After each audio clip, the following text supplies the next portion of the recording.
Hi, everyone. I'm Secretary of the Board for Families for Climate. And in recent months, I've been learning more and more about the fossil gas industry, and it is absolutely fascinating. It's really interesting to see the industry's efforts to look green in the public eye while policymakers are turning toward renewables. There have been gas bans at the local level and then bans of gas bans around the country. It's really trying its darndest to stay alive. And it's kind of succeeding so far because people love gas. They've done such a great job with marketing over the past 50 years. Right now, we've found that 85% of new single family homes built in Oregon are piped with gas. So consumer demand is high right now. There's very little known about this. And so that's why we thought that we would hold this event tonight and start letting people know about this, because it's especially important for children's health. Our guest speaker tonight is Dr. Melanie Plaut, 350 PDX's co-coordinator of the fossil fuel resistance team. Melanie retired in 2016 after a 36-year OBGYN practice. She's always been oriented to the future. That's what obstetrics will do to you. She's worried about the world we're leaving to the babies that she delivered over the years. Melanie decided to work with 350 because she used to think that someone else would take care of the climate change problem, but then she realized that there is no someone else. We're all going to have to do it together. So there'll be a generous time for Q&A afterwards. You're welcome to put your questions in the chat or hold on to them to ask them yourselves. Without further ado, Melanie. Well, thank you so much for having me here. I'm just going to get my screen shared and we'll get started. I don't mean gasoline, and I don't mean this kind of gas. What we're talking about today is something that's been cleverly branded over 100 years ago as natural gas. So what is natural gas? Well, it's about 90% methane. And what is methane? Methane is a very simple molecule. It's one carbon surrounded by 4 hydrogens. And it is carbon dioxide's evil twin. So pound for pound, methane traps heat 80 times more efficiently than carbon dioxide in the short run, which is over 20 years. And I don't know if you've noticed all these headlines about methane, especially in 2021, there's been quite a few. Why are we talking about it now more than ever? And there's really 2 reasons. One, there's new recognition of its role in global warming. And secondly, there's a realization that burning methane inside our homes is not such a good idea. So here's some of the headlines that I've been seeing. The first one is a New York Times headline reporting on the International Energy Agency, which says that countries need to move faster, including absolutely no fossil fuel infrastructure. The IEA is not known as a particularly progressive agency, so this garnered a lot of attention. The second headline there is about the UN report.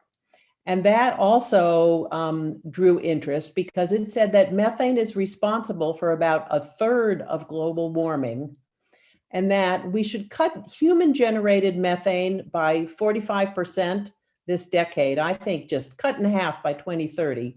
And quote, doing this now is the strongest lever we have to slow climate change over the next 25 years. The third headline on this slide is from the Washington Post, reporting on a recent research study out of Harvard, which showed that action on methane this decade, and again, we're talking by 2030, will avoid a 1/2 degree of warming, and that's centigrade, by the end of the century. So the bad news is that global methane levels have soared to a record high.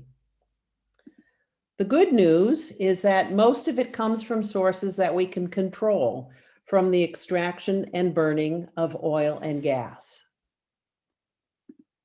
And the other good news is that methane stays around for a much shorter time than carbon dioxide, on the order of decades. rather than centuries. So aggressive action now on methane can make a big difference. And that's why I'm kind of repeating this, just to burn it into your brain that we need swift action, especially on methane emissions.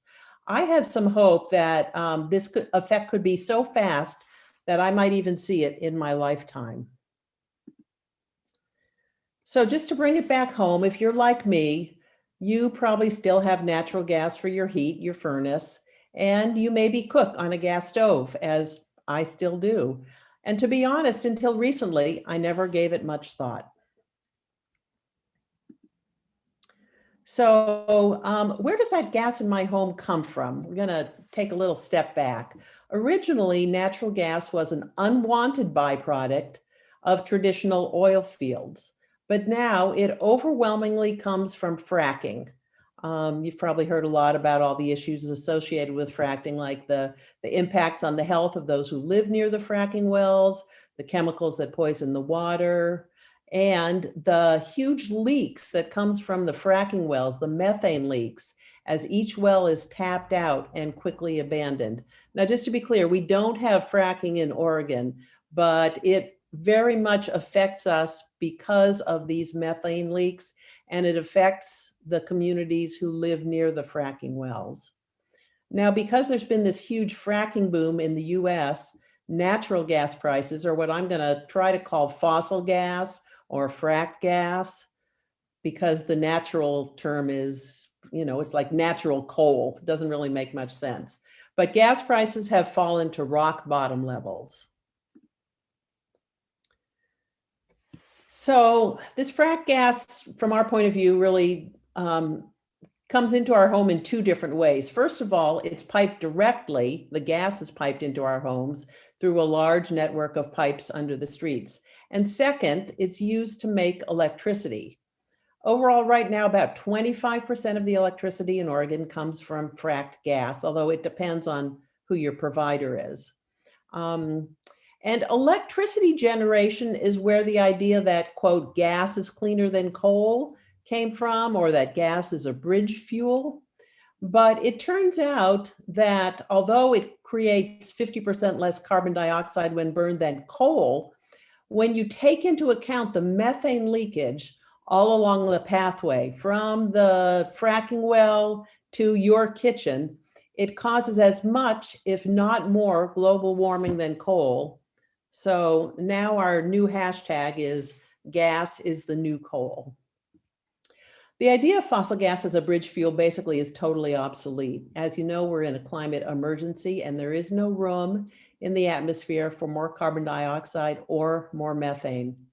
Renewables have fallen so rapidly in price, and we can now deploy them at scale. So our electricity sector will keep getting cleaner quickly under existing regulations, along with the economic pressures that renewables are getting cheaper, even than cheap gas. There's also new information about the extent of the methane leaks from the gas infrastructure, which completely undermines any argument for a fossil gas benefit over coal.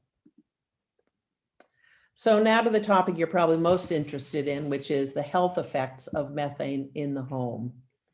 So when you burn methane indoors, it produces waste products such as nitrogen dioxide, carbon monoxide, particulate matter, very small and large particulates, and formaldehyde.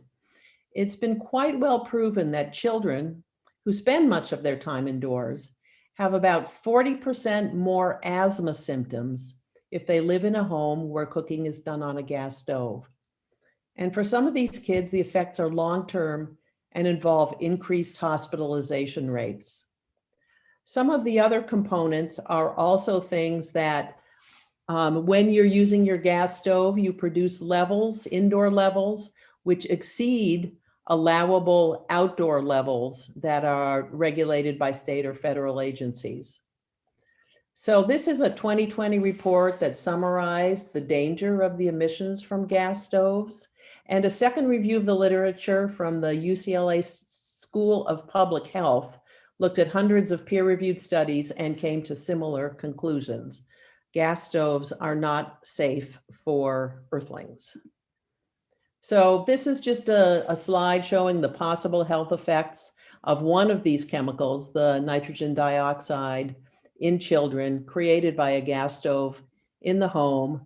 As I mentioned, the risk of childhood asthma, wheezing and coughing. It's interesting because nitrogen dioxide apparently really doesn't irritate the upper airway as much as the lungs. And so it can irritate the lungs without you really feeling like breathing it is bothering you.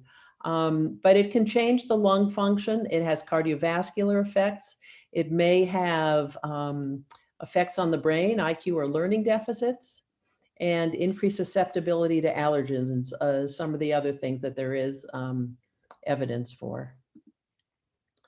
So you probably are wondering, gosh, I have a gas stove, what can I do? So the most important thing is to ventilate every single time that you turn the stove on. One study from California showed that only about a third of households regularly used a vent, even if they had one. If you don't have an effective hood, which covers all the burners and vents to the outside, because that's the important thing, then what you need to do when you use your stove is to open a window. It's also good practice to cook on back burners whenever you can, because the hood is more likely to be able to pull the vapors from the gas if it is closer to the wall, the back wall of your kitchen.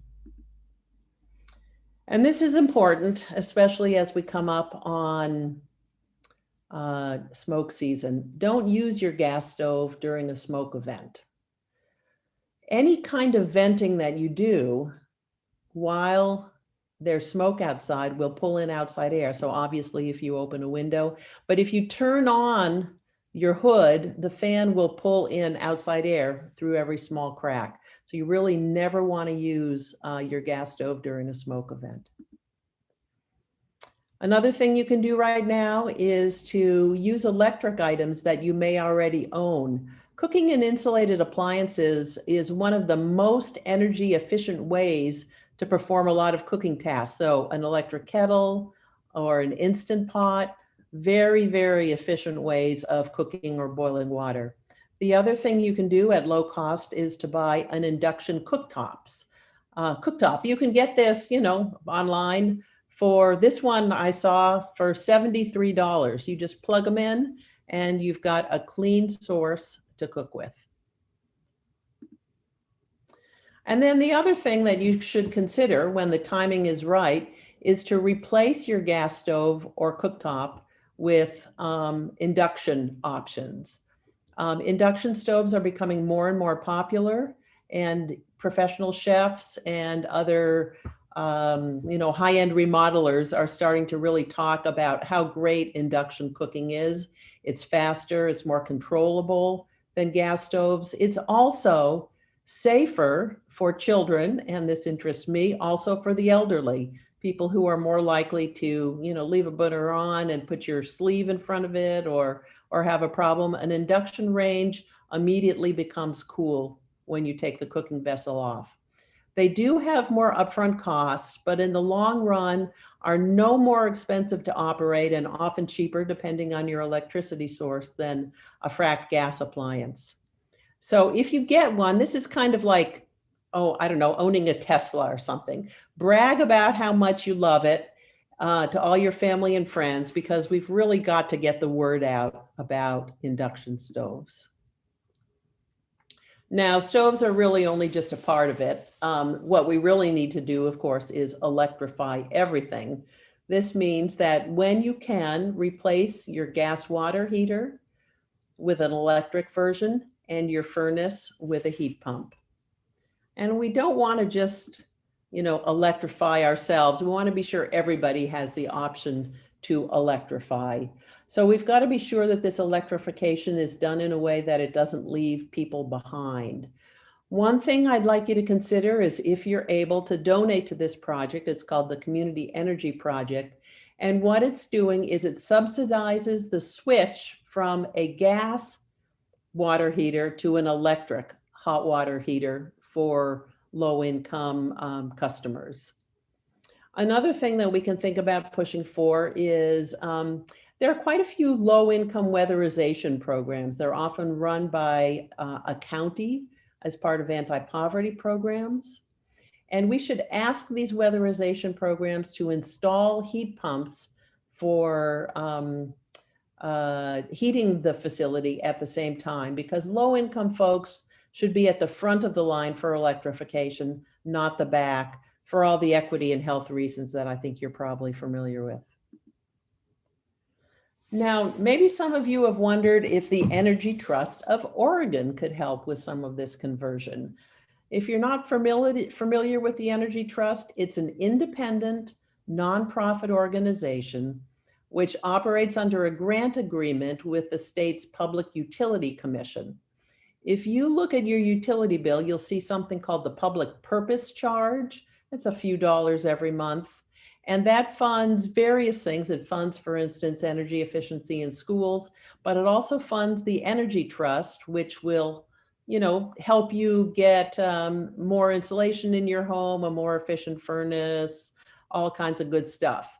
But because the Energy Trust has rules against encouraging fuel switching, and maybe you'll see the hand of Northwest Natural here in that rule.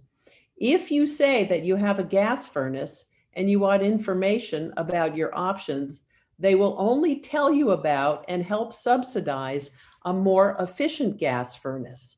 They won't even talk to you about a heat pump unless you know the magic words. And the magic words that you have to say is, I'm getting off gas, I'm breaking up with gas, and I'd like information about help with heat pumps. The gas industry has been really effective on selling us gas appliances, especially gas stoves. And, we just have to see through some of this greenwashing. They have paid professional chefs and social media influencers to help us love burning methane inside our homes. That's what they've done. They've taught us that it's a good idea to burn methane inside, that it's clean and reliable and makes your food taste great. So that kind of greenwashing has been going on for quite a while. But as you can imagine, now that there's more information about how we have to limit fossil fuels, the gas industry really honestly is in a fight for their lives. Climate denial, that's not going to really work anymore. The message that gas is cleaner than coal, pretty much disproven, and more people are catching on to that. So their last ditch greenwashing is to try to convince us that they can make natural gas clean. Northwest Natural has a pretty sophisticated advertising campaign involving lots of pretty pictures of families or cows in fields with daisies. It's called Less We Can. Maybe you've seen it in your, along with your bills or online. And what it's trying to do is promote renewable natural gas. Note the double greenwashing in that phrase. It's renewable, it's natural. How bad could it be? And what they're trying to say is that renewable natural gas could replace some of this fossil gas. So what exactly is renewable natural gas? Well, any carbon-based product that rots under anaerobic conditions. So think of a landfill or a sewage treatment plant or a big heap of manure on a factory farm. Those can all be rotted. The methane gas that it emits can be purified and used as biomethane. So what's the problem with trying to replace our fossil methane with biomethane? Well, there's a number of things that are a problem. First of all, it's still methane. So when you burn it, it still emits carbon dioxide. And when it leaks, it still has that potent greenhouse gas effect. It only really saves about a half the warming effect of fossil methane. So it's not a clean fuel. It's very expensive right now. There's not much of it to go around. The small amount of renewable natural gas or biomethane that's now produced in Oregon is pretty much all purchased by California, because California has some rules that they're kind of misguided rules, but they try to promote this biomethane. So there's only enough, even if all of the renewable natural gas resources in Oregon were used to make biomethane, there wouldn't be more than enough to replace 20% of the fossil gas that we currently use. And that's optimistic. Other estimates have said 2 to 12%. It also creates some very perverse incentives, such as, since only large farms can really afford the equipment, the digesters needed to make biomethane, this would mean more factory farms. And if you start to buy your biomethane from a landfill, it means you have to keep feeding it trash. In fact, there's an incentive to feed it more trash. So rather than decreasing the amount that goes to landfills by reusing, recycling, and sending things to be composted aerobically, it would make us actually send more stuff to landfills. But one thing that I want to emphasize is there isn't a single molecule of renewable natural gas in the current Northwest natural gas supply. So this whole less we can add is, well, it's aspirational, and at heart, it's a lie that the gas company is promulgating to try to talk us into thinking that they have a product which can be made clean. It is true that there's probably a small role for renewable natural gas. We need to save it for certain hard to decarbonize sectors. Marine, aviation, and the steel industry might be areas where the small amount of biomethane could be appropriately used until we have the technology to fully decarbonize them. Because remember, biomethane is not fully decarbonized. Another alternative to fossil gas that the gas industry wants to promote is hydrogen, especially what's called green hydrogen. There are different colors of hydrogen. So there's gray hydrogen, which is the hydrogen made by using fossil gas. There's what some people call blue hydrogen, which is hydrogen created by fossil gas, but you do carbon capture. It basically doesn't exist yet because we don't have that technology. And then there's green hydrogen, which is produced by renewably generated electricity. So hydrogen, you know, it probably does have a role. It may have a role as a storage for renewable energy. So, you know, if you have more electricity than you need on a sunny or windy day, you could potentially store that energy by creating green hydrogen, and then that is a liquid, a gaseous fuel that you could use later.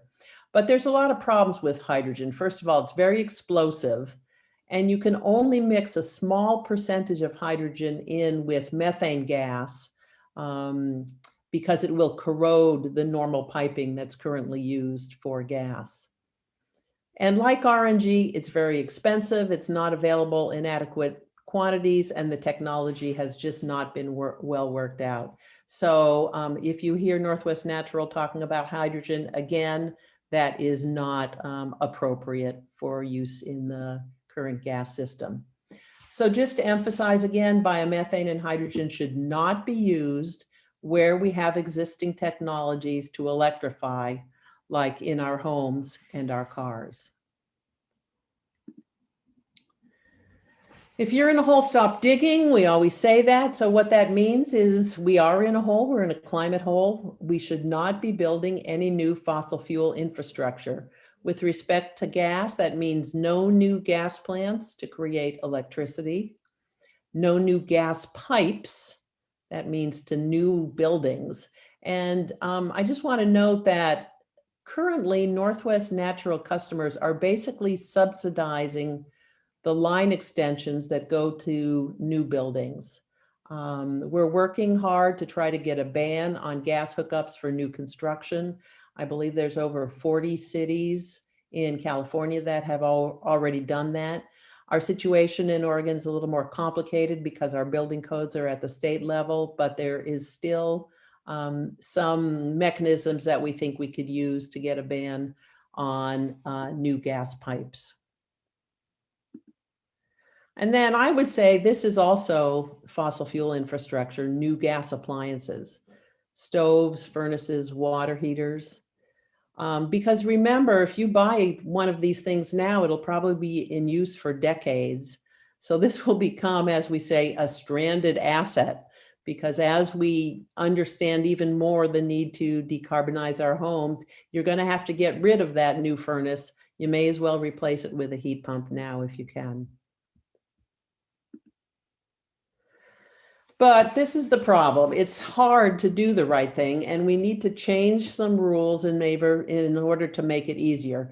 The one I think we're going to try to go after first is that Energy Trust of Oregon fuel switching rule. But we also need to improve the incentives for electrification for everybody. And frontline communities should go to the front of the line for electrification. If you're interested in joining some of our campaigns to change these policies, you can talk to me or talk to Noelle and we can get you hooked up. But I think the most important thing that I would ask of this group is just to spread the word about all of this. And popular culture is starting to recognize this need to electrify. Samantha Bee, a week or two ago, did a very nice piece on the dangers of gas stoves. You can probably find it on YouTube. And our friends, the Property Brothers, if you're a real estate show adherent, Jonathan Scott has recently tweeted about how we can all save money and save the planet with more efficient electric appliances. So fight back against Northwest Natural's greenwashing.